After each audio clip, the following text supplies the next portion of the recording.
Live, local, breaking, news you can trust. This is the North States News at 5:30. Good evening. Welcome to the North States News at 5:30. We hope you're staying cool and safe, and please be smart as we experience this heat and wind. I'm Mike Mangus. Here's a look at the evacuation map for the Olinda fire west of Anderson tonight. The red area are orders. That's in place in the Happy Valley area. It means get out right now. The orders include areas south of Olinda Road, along Happy Valley Road, all the way south to the Tehama County line. An evacuation point is set up at Anderson High School. Olinda Road at Happy Valley Road is closed, as well as Gas Point Road at Happy Valley Road. State and local states of emergency have been declared as thousands of people have been evacuated from their homes in Oroville. CAL FIRE says the Thompson fire has burned 3,500 acres with zero containment. It sparked late yesterday morning in the area of Thompson Flat and Cherokee roads and quickly jumped the Feather River, burning up to the dam as well. No word yet on what started it, how many structures have been burned, or what else has been damaged by the Thompson fire. Here's the latest Butte County evacuation map. Red zones, mandatory evacuation orders. That means get out now. Yellow zones are warnings. Be ready to leave. Some zones in the southern evacuation order have been downgraded to warnings this afternoon. And if you don't know your zone, you can go to the KRCR YouTube page to learn how to find it, no matter the county where you live. The North States News' Hannah Gutierrez stopped by an evacuation center to hear from volunteers and people who have been evacuated, and she's there tonight with what they had to say. Hannah. Thank you, Mike. 13,000 people were forced out of their homes on Tuesday, many of them affected by the fire. Multiple evacuation centers have been set up throughout Butte County, including the Oroville Church of the Nazarene. The evacuation center is providing overnight shelter, meals, air conditioning, and showers. Evacuees I spoke with wanted to remain anonymous, but say they are anxious to know the condition of their homes. One longtime Oroville resident who was not evacuated has been volunteering at the evacuation center, the situation making her emotional. It's going to take a while for this to fully pull itself together. Patience and just an understanding. God give them the understanding that they need. Because it's a tough situation, and I want to cry right now. Crews continued working on affected areas today. Some homes lost since the fire began Tuesday morning. Officials remind residents to know their zones and heed evacuation warnings throughout the duration of the fire. The Church of the Nazarene is still taking evacuees. More information can be found on our website, KRCR-TV.com. For now, reporting live in Oroville, Hannah Gutierrez, the North States News. Thank you, Hannah. Here's a look now at the smoke from the Thompson fire from the Bloomer Lookout Alert California camera in the Berry Creek area. First Alert forecaster Sarah McCoy is in the Weather Center for Brian Schofield tonight, tracking red flag conditions. Hey, Sarah. Hey, Mike, that's right. It's getting pretty hazy out there. Now, here's what we have on our radar as far as perimeters. So we've got some hot spots around Chico, but Oroville, here's our perimeters fire there. You can see it over the Feather River, as Mike mentioned, and some of it is even starting to impede there on Canyon Drive. So it's starting to reach a little bit south. I can update this too to make sure we have the latest version, but here's the smoke coming from it. You can see Oroville, the primary source there, all the way reaching to Bernie. Could be experiencing some of that haze, and then even by Thursday evening, probably reaching the city of Mount Shasta as well. But here is the expected smoke forecast to come from that fire with our wind patterns moving forward. So a lot of haze going to be reaching the Chico-Oroville area. Now our current temperatures, we're still well over 100 there at 111 for Redding, a degree behind in Red Bluff and Corning at 110, Shingletown even at 106, and our coastal areas just below 70. Willow Creek, however, a drastic 108. Thanks, back to you, Mike. Thank you very much, Sarah. Surrounding agencies are pitching in tonight to the disaster response for the Thompson fire in Oroville. The North States News' Mana Sadik is in Chico with what nearby jurisdictions are doing to help. Mana. Good evening, Mike. Yeah, we've heard it over and over again that this community is unfortunately no stranger to disaster, but the people I spoke to today say it's their familiarity with it that makes them all the more equipped to handle these fires as they come. I mean, unfortunately, we are good at disaster. Hillary Crosby says when the Thompson fire broke out Tuesday morning, she had a Rolodex of local organizations ready to mobilize when asked. touching base with the county EOC liaison is kind of where we start, and just say, hey, checking in. If you need anything, let us know.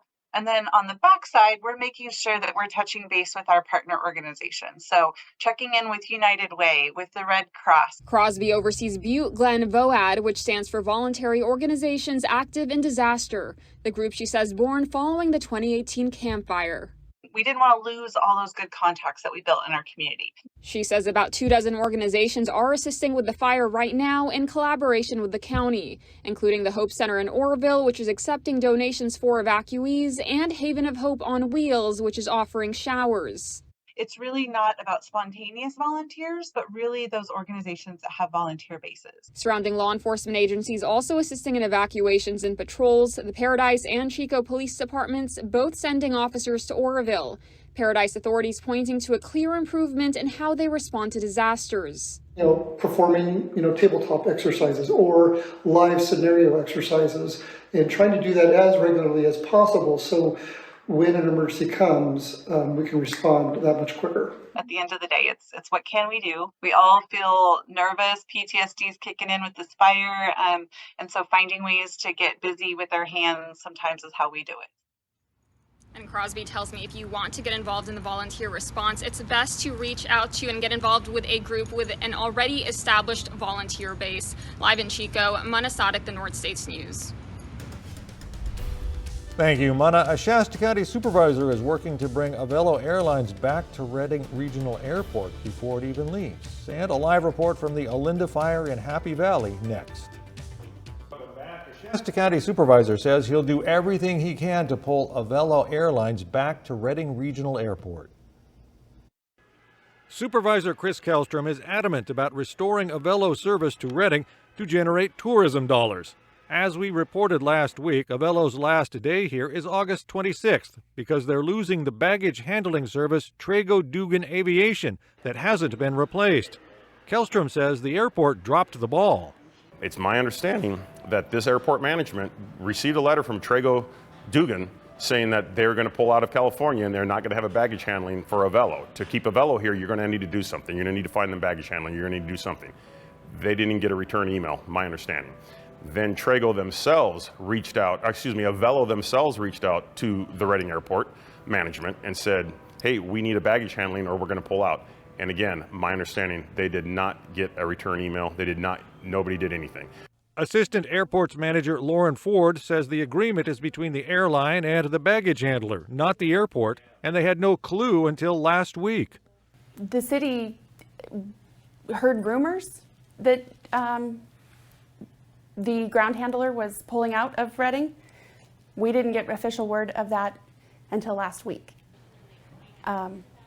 There was nothing to go off of to do anything different. So officially, everything seemed okay. As far as we knew. Yeah. We had no idea that Avelo was planning to consider pulling out of the Redding market. Kellstrom says a disconnect between airport management and the Redding City Council has him making a new proposal. What we need to have is an airport authority, which basically it does take control of the airport away from the city of Redding and to the airport authority. The airport authority would have, say, 2 people from the county on the board. It would have 2 people from city of Redding on the board, maybe somebody from Anderson, maybe somebody from city of Shasta Lake, maybe a private sector, maybe a Chamber of Commerce member, whatever, but it would be an airport authority because right now I think this airport is being mismanaged horribly. Former Airports Manager Jim Wadley has not been replaced since he left the job 6 months ago. The loss of Avelo flights is coupled with the postponement of the Redding runway rehabilitation project, which was supposed to have been done this October, but with no money available from the FAA, it's been pushed to next year. We're taking another look now at the evacuation map for the Olinda fire west of Anderson. The Redding area, that red area, those are orders in place in the Happy Valley area. That means you need to get out now. The orders include areas south of Olinda Road, along Happy Valley Road, all the way south to the Tehama County line. An evacuation point has been set up at Anderson High School. Olinda Road at Happy Valley Road is closed, as well as Gas Point Road at Happy Valley Road. The Olinda fire broke out before 4:30 this afternoon near Olinda Road and Happy Valley Road. It's burned 20 acres as of CAL FIRE's latest update. The North States News' Max Tedford has been there for a little while now. Let's go to him live with what we know tonight. Max. Well, Mike,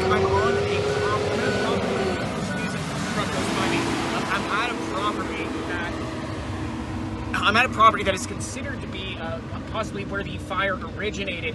Now, this property is listed to a 39-year-old Tyler McCain. We don't know much more past that on what could be the cause or what could have been the origin of this fire. I will say I see a number of burned out, totally destroyed vehicles from this fire. I don't know if you guys can see those there behind me. I also see a large amount of law enforcement presence walking the grounds, checking out the area. So it seems like there's some sort of active investigation going on. But, you know, firefighters have been actively fighting blazes. You can still see fires going on. You see water as they finish off hot spots here and there. So definitely be aware of those evacuation zones. Be aware of where you should be going. This fire is still very active. You can still see smoke coming up at all parts of the area. So be careful, be safe, and we are going to keep you guys updated on where this goes through the night, through the day. So live in Reading or near Reading, I'm Max Tedford for the North States News. And this massive ridge of high pressure is causing all of the heat. So this little heat wave that's moving through, and when it's going to end, your excessive heat warning coming up in your first alert forecast. And in Butte County, the Thompson fire is still causing evacuation orders and warnings. The latest from CAL FIRE when we return. Continuing coverage of the Thompson fire in Oroville, CAL FIRE says it's burned 3,500 acres with no containment. It started late yesterday morning in the area of Thompson Flat and Cherokee Roads. No word on how it started, how many structures have been burned, or what else has been damaged in the fire. Both state and local states of emergency have been declared to secure funding from FEMA. Here's the latest Butte County evacuation map. Red zones under mandatory evacuation orders, so that means get out now. Yellow zones are warnings, so have your go bag ready. There's also new evacuation orders and warnings for a second fire. That's to the south. There it is right there. This is in the Palermo area. The Grubbs fire is in the area of Grubbs Road and Brolier Way. We're working to learn more about that fire as well. Now, back in Shasta County, here's the Sundial Bridge in Reading, where in just a little more than 24 hours, Reading's Freedom Festival fireworks show will blast off. It has not been canceled, but it is going to be hot and windy. First Alert forecaster Sarah McCoy's here with what we can expect for the 4th. Hey, Sarah. Hey, Mike, that's right. So our excessive heat warning has been extended until Tuesday, and then even after Tuesday, things are going to be pretty hot. But the good news is our red flag warning ends tonight at 8 p.m., but we still have some fire potential, and I'll show you that coming up. Now, the orange is also just a heat advisory, so even in some of our foothill areas, they're going to be seeing some extreme temperatures in the 100 degrees, not only today, but tomorrow as well, and coming up over these next couple of days. Now, I wanted to show you that fire potential too, because our red flag warning is ending, but we still have a mild chance here to see a Reading fire in the valley. Our surrounding areas calm down mostly because the winds kind of stay in the valley areas coming up over these next couple of days. Now, I wanted to show you those too coming up, so you can see we stay pretty breezy going into the evening tonight. Just in an hour, we've got some gusts in the 20s, and then we calm down for Thursday when our red flag warning ends. However, we stay a little bit breezy. So we've got some gusts in the teens, mostly around the city of Mount Shasta. They're seeing some gusts in the 20s, but we stay just breezy enough that we still want to be very careful and vigilant preparing over your holiday, since we are going to have some really hot temperatures out there. You can see Weaverville at 109, and even the city of Mount Shasta a couple degrees behind 100. And Fall River Mills is looking like they're going to hit triple digits, as well as Shingletown, but Bernie not quite yet. Moving down to the valley, where we've got 112 for Reading and Palo Cedro, hence our extreme heat warning, but Red Bluff with 111, just a degree behind. Now 109 for Corning, and then Orland a degree behind as well, with Chico and Oroville at 110. So our excessive heat warning continuing until Tuesday, but it could be extended considering Wednesday is looking really hot as well. But one thing that we are going to keep our eyes on, and we're going to note, is that we've got some overnight lows in the low 80s, which could mean record-breaking overnight low temperatures, as well as over Friday and Saturday. So we're going to be watching for that too. But for the next 7 days, Right now we have forecasted temperatures above 110 degrees, so that could be a record as well. But your holiday is looking very hot, so just be careful if you're planning to be out in the sun. Even a short period of time could be dangerous. Now Chico has a little bit more relief with some overnight lows in the 70s, but still pretty hot, especially over your weekend. Thanks. Back to you, Mike. Thank you, Sarah. Reminders from the Reading Fire Department on how to prevent a backyard fire during the 4th of July. That's still ahead tonight. It's not just fireworks. The Reading Fire Department wants you to play it safe while doing things like firing up the barbecue. You only want to burn the burgers or the hot dogs, not your house. RFD Fire Prevention Specialist Sarah Roth says the weather right now is making safety precautions even more critical. Holiday parties, of course, a big part of the 4th, and with that comes traditions like cooking meals for you and your guests, whether it's barbecuing outside or cooking inside. There are always safety measures to keep in mind. Keeping water sources available if you are near any kind of dry vegetation, or especially in that wildland urban interface area of town or in the county. Making for sure that if you're barbecuing, you have a safe zone around your barbecue, as in no vegetation. And Sarah says this year the department is recommending being extra cautious as we face these extreme high temperatures and the windy conditions. Another good idea is everybody taking turns, with one person being designated to watch the kitchen while things are cooking at the holiday parties, as well as somebody to watch the barbecue. And another, keep an eye on people who are swimming. Of course you want to do that. Also talking about July 4th safety, Sarah says last year the department got 15 calls for fireworks-related incidents in just the first 4 days of July. Some people in Tehama County are still without power during PG&E's public safety power shutoff. That includes the Flournoy and Rancho Tehama areas. Power has been turned back on for Butte County. The utility has issued an all clear for impacted areas, but crews are still checking equipment before the power can come back on. The PSPS originally was going to cut the power to thousands of people in Shasta and Tehama counties as well, but PG&E has been able to keep the lights and the air conditioners on. Community resource centers are still available in Shasta, Tehama, Butte, and Glenn counties for people to charge electronics, Wi-Fi, and just enjoy a cool place. Campfires and barbecues with briquettes are not allowed at Whiskeytown right now. Rangers issued a temporary ban today to reduce the chances of starting a fire during the red flag warning and high heat. The picnic grill at Brandy Creek Beach is also covered and closed for the time being. Gas grills and stoves are still allowed. And we'll be right back with an update on the Olinda fire in Shasta County after the break.